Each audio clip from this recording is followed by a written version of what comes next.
as a part of my friend's birthday activity on Sunday, I attended Stasi Museum in Berlin. What is Stasi?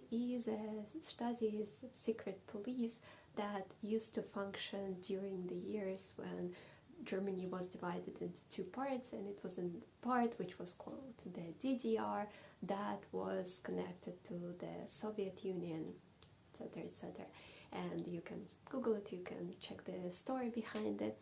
But it was a museum. It was very interesting to walk in these corridors, and there is the history block, and on the upper stories there are these offices which used to belong to Stasi and to the head of Stasi. And but I was walking through these corridors, and certain questions popped up in my head.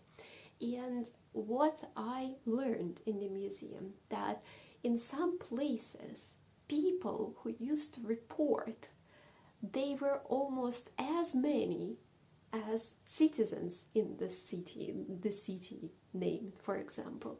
And also the number of Stasi officers was increasing from year to year, and of course they got certain benefits. And I've been thinking, after Stasi stopped existing, what happened to all these people? How they were able to return to normal life? Because it's a great question. I'm interested in that as a Russian, because FSB has a lot of power in Russia right now, because we couldn't stop them at the right time. And I'm really interested how they were integrated in the society, and also the people who reported on other people.